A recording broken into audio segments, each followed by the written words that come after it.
Salam jumpa sahabat budaya, kita berjumpa kembali melalui OMS TV melanjutkan topik cara mudah menulis naskah sandiwara radio bersama saya Maria Katersi. Sahabat budaya, sebagaimana yang saya sampaikan pada edisi terdahulu, bahwa apa yang saya sampaikan secara berseri ini adalah hasil dari apa yang saya pelajari dan saya lakukan selama berpuluh tahun menjadi penulis naskah sandiwara radio, sutradara, dan juga pemain. Nah, minggu lalu kita sudah mengenal apa itu naskah. Nah, sudah kami jelaskan arti naskah umum, kemudian juga naskah radio dan naskah sandiwara radio. Baik, sekarang kita akan melanjutkan fungsi naskah. Mengapa orang siaran itu harus menggunakan naskah? Pertanyaannya demikian. Ya, sebab sahabat budaya bahwa kita memerlukan naskah itu sebagai pedoman untuk siaran supaya terarah. Jadi siaran radio minggu yang lalu sudah kami jelaskan sangat berhitung dengan durasi. Jangan sampai durasinya itu panjang tapi tujuannya tidak tercapai karena kata dan kalimatnya mungkin terlalu panjang, cara penuturannya yang kurang tepat dan lain sebagainya, sehingga durasinya panjang tetapi tujuannya tidak tercapai. Sahabat budaya, maka kali ini akan saya sampaikan mengenai fungsi naskah tersebut. Sekali lagi, naskah radio juga naskah sandiwara radio ditulis untuk diaudiokan. Jadi sangat diperlukan bagaimana Anda memilih kalimat dan kata menggunakan bahasa ucap atau bahasa tutur. Sungguh diperlukan pemilihan kata dan kalimat yang tepat untuk menggambarkan sesuatu yang ingin Anda wujudkan itu. Jangan sampai kata yang Anda pakai itu menggunakan kata atau kalimat tulis. Ingat, kalau naskah untuk tulisan itu, pembaca yang tidak jelas itu bisa membaca kembali, mengulang kembali karena ia berhadapan dengan naskahnya tidak jelas lalu dia mengulang. Bagaimana dengan siaran radio? Kalau tidak jelas, orang tidak bisa minta penyiarnya diulang. Betul, apalagi sandiwara radio. Sehingga untuk Anda yang akan menjadi penulis naskah sandiwara radio, diperlukan pengetahuan mengenai pemilihan kata dan kalimat secara tepat. Contohnya adalah misalnya ada kalimat ditulis seperti ini. Saya sungguh merasa senang sekali karena pada malam ini saya berjumpa dengan kamu. Saya sangat senang sekali karena pada malam ini saya bisa berjumpa dengan kamu. Itu adalah bahasa tulis. Panjang sekali padahal maksudnya adalah hanya rasa senang bisa berjumpa kembali. Maka untuk radio bisa dipakai misalnya, hai, kita bertemu lagi malam ini. Tulisan itu kalau nanti akan dimainkan, diberi sugesti bahwa dia perasaannya gembira, seperti yang tadi saya sampaikan, hai, senang sekali bertemu lagi malam ini. Itu adalah mewakili kalimat yang panjang tadi. Itulah bedanya bahasa tulis dan bahasa tutur. Sekali lagi, naskah sandiwara radio ditulis menggunakan bahasa tutur, bahasa ucapan sehari-hari. Maka di kalangan penulis naskah sandiwara radio ada rumus yang lalu kami sepakati, meskipun tidak semua ya, tetapi kami sepakat bahwa menulis naskah sandiwara radio itu menggunakan apa yang disebut PUT. PUT. PUT itu langkahnya kalau akan menulis kalimat atau kata, P-nya adalah pikirkan dulu. Kemudian U itu ucapkan, baru tuliskan. Sangat kebalikan dengan orang kebanyakan itu menulis naskah ya sudah ngadep laptop, pokoknya nulis saja. tetapi itu kurang bisa menggambarkan bahasa ucap. Maka kemudian yang dipakai rumusnya put itu tadi, PUT. Pikirkan, ini yang ngomong siapa ini? Oh, Pak Guru, misalnya begitu ya. Ini yang ngomong tokoh ini Pak Guru, catat dulu ini Pak Guru. Lalu ucapkan, Pak Guru itu kalau ngomong biasanya bagaimana? Oh, pasti sabar. Anak-anak, selamat pagi, misalnya begitu kan, lalu ucapkan dulu. Apakah seperti itu ucapan Pak Guru? Atau pagi anak-anak, wah ini mesti Pak Guru yang judes begitu ya. Jadi ucapkan dulu untuk menghadirkan bahasa tutur sesuai dengan karakter. Sehingga rumusnya pikirkan, ucapkan. Kalau Anda sudah menemukan tadi kalimat atau kata tadi, baru tuliskan ke dalam naskah. Ini Pak Guru, selamat pagi anak-anak. Tapi ini Pak Guru karena yang mungkin karakternya di situ judes, pagi. Cuma itu saja. Tidak selamat pagi anak-anak, banyak ya. Karena jadi pikirkan, ucapkan, baru tuliskan. Jangan sampai nanti Anda itu menulis karakternya sama. Semua tokoh, Pak Guru, anak, ibu, bapak, oma, opa, kok semua sama kalimatnya? Karena bahasa tulis. Jadi ucapkan dulu untuk kemudian baru tuliskan. Itulah yang membedakan bagaimana Anda menulis naskah yang lain dengan naskah sandiwara radio. Nah, sekarang kami lanjutkan dengan fungsi naskah itu. Kalau tadi yang sebelumnya kami sudah utarakan mungkin menghitung durasi untuk mengontrol tujuan siaran dan lain sebagainya. Untuk naskah sandiwara radio ini adalah yang pertama, alat mencapai tujuan penyelenggaraan siaran sandiwara radio itu. Apa tujuan yang ingin dicapai? Hanya informasi belaka atau sampai orang melakukan?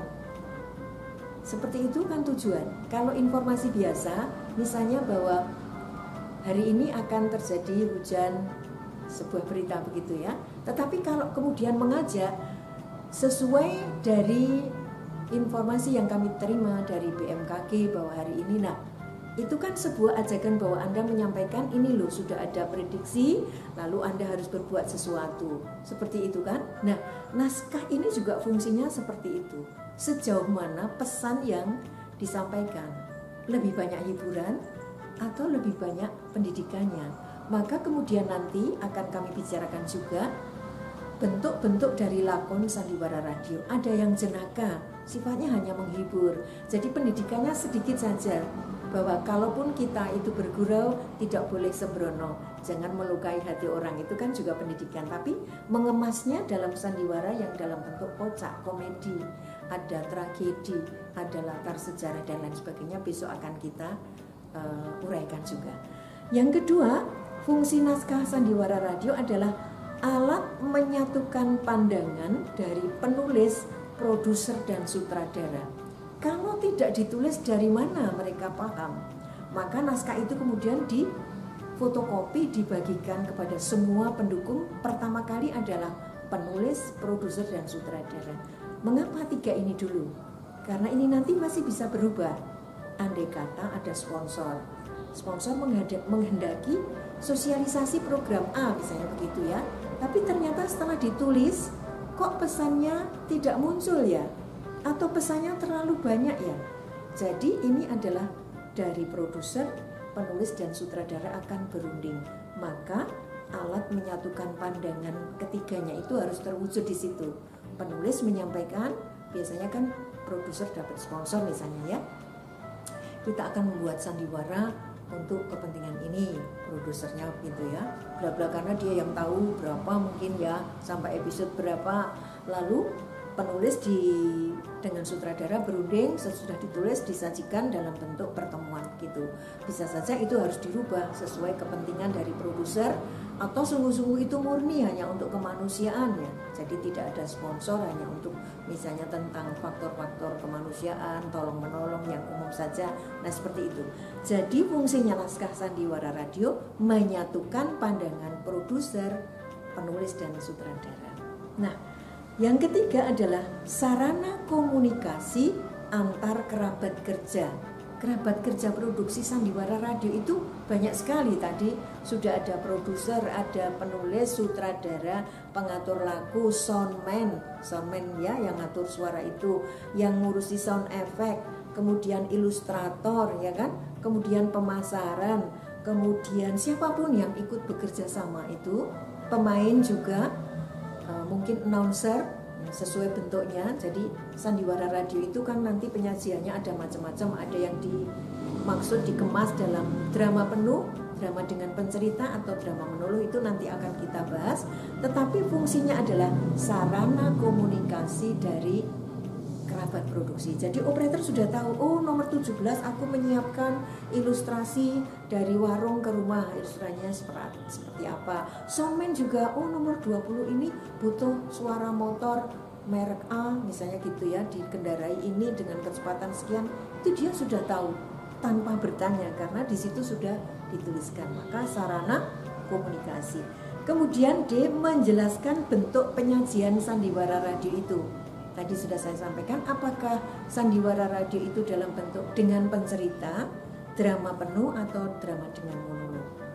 Pencerita adalah kalau dulu Anda mendengarkan Sahur Sepuh itu disebut sandiwara radio dengan pencerita. Karena apa? Ada di tengah-tengah penyiar yang menjelaskan bagaimanakah kemudian Mandili mengejar. Dia kemudian berlari, begitu kan, naik tinggi gitu kan, tapi menggunakan kalimat zaman dulu. Dia bisa melompat 3 galah misalnya, bukan 3 meter tapi menggunakan galah karena kejadian itu tempo dulu. Dia sangat memahami, sang penulis harus digambarkan sesuai zaman di mana kejadian itu terjadi, seperti itu ya. Menjelaskan bentuk penyajian. Kemudian yang kelima, menjelaskan jenis lakon, tema dan plot. Jenis lakonnya apa ini? Misalnya tragedi, berarti di situ ada pembunuhan atau apa ya lakonnya. Lalu temanya apa? Tentang cinta, perjuangan, kehidupan, gitu. Tentang apa saja di situ. Lalu plotnya itu apakah plot langsung lurus? Besok akan kami jelaskan juga. Artinya dari awal sampai akhir tidak ada flashback. Itu adalah plot. Jadi maju plotnya. Lalu alurnya itu apakah alur satu atau alur tunggal atau alur banyak ya. Jadi cuma menceritakan satu peristiwa atau di situ ada cabang-cabangnya, seperti itu. Kemudian juga menjelaskan tangga dramatik, konflik, isi cerita dan pesan. Di dalam naskah itu ada semua. Apa yang dimaksud dengan tangga dramatik? Tangga dramatik adalah bagaimana permulaan eksposisi, ya kan? Kemudian naik ke tahap berikutnya, lalu ke klimaks, lalu ke ending, itu yang dimaksud tangga dramatik. Konfliknya di mana? Apakah konflik itu diletakkan di akhir karena itu berseri sehingga nanti orang akan mendengarkan siaran berikutnya atau bagaimana? Isi pesan dan juga ending nanti juga akan kami bahas. Tetapi di situ sudah akan jelas nampak pada naskah sandiwara radio itu. Berikutnya adalah menjelaskan masing-masing karakter tokoh. Sandiwara radio itu ceritanya digerakkan oleh tokoh cerita. Misalnya ada bapak, ada ibu, ada anak, ada tokoh siapapun begitu. Dalam pengalaman kami sebagai penulis naskah sandiwara radio berpuluh tahun, hendaknya diperhitungkan bagaimana kemampuan audiens membedakan suara-suara. Jangan sampai di dalam sandiwara radio itu pemainnya banyak sekali, lebih dari 12 orang, sulit untuk membedakan suara-suara yang tampil. Di televisi mudah, ganti baju, oh itu Arman, oh itu Armin, oh itu Armu. Meskipun wajahnya sama, bajunya agak berbeda, tidak masalah. Tetapi kalau untuk radio, suara yang mirip sama, tidak bisa itu. Nah kalau misalnya terpaksanya timbrenya suara memang sama, bagaimana? Berarti cara ngomongnya, susunan kalimatnya yang tidak sama. Seperti itu ya. Kemudian mengurangi kesalahan dalam produksi. Dengan adanya naskah, kesalahan-kesalahan itu bisa dihindari karena semua berpegang pada naskah yang sudah diteliti, ditulis ulang keakuratannya dan lain sebagainya. Lalu meningkatkan mutu siaran. tentu saja mutu siarannya akan baik karena sudah dipersiapkan melalui diskusi, naskah adat, tim produksi, pertemuan produksi, evaluasi, ya kan? Ya, seperti itu. Kemudian yang terakhir adalah sebagai bukti operasional siaran. Apa maksudnya bukti operasional siaran? Sebuah stasiun radio atau produser dimanapun, misalnya ada studio rekaman, pasti akan punya administrasi, misalnya untuk membagi honorarium, menghubungi pemain. Nah, naskah ini sebagai bukti operasional bahwa produksi baru bisa dilakukan kalau ada naskahnya. Naskah ini juga sebagai bukti. Malahan ada beberapa stasiun radio mengambil honorarium harus membawa naskah, itulah sebagai bukti operasional produksi. Ini pun juga dipakai sebagai arsip, ya, arsip bukti, apalagi kalau itu disponsori, sponsor akan ngecek betulkah sudah ada dalam naskah itu tentang bagaimana sponsor yang diberikan. Saya kira itu untuk fungsi naskah sandiwara radio, dan memang harus ada naskah untuk produksi sandiwara radio ini. Sahabat budaya, demikian bagian dari fungsi naskah sandiwara radio untuk topik cara mudah menulis naskah sandiwara radio, yaitu fungsi naskah. Kita akan berjumpa kembali pada edisi berikutnya. Jangan lupa tanggapi lewat alamat email ataupun Anda menanggapi dari produksi ini, nanti akan kami bahas pada produksi berikutnya. Sampai jumpa, salam budaya.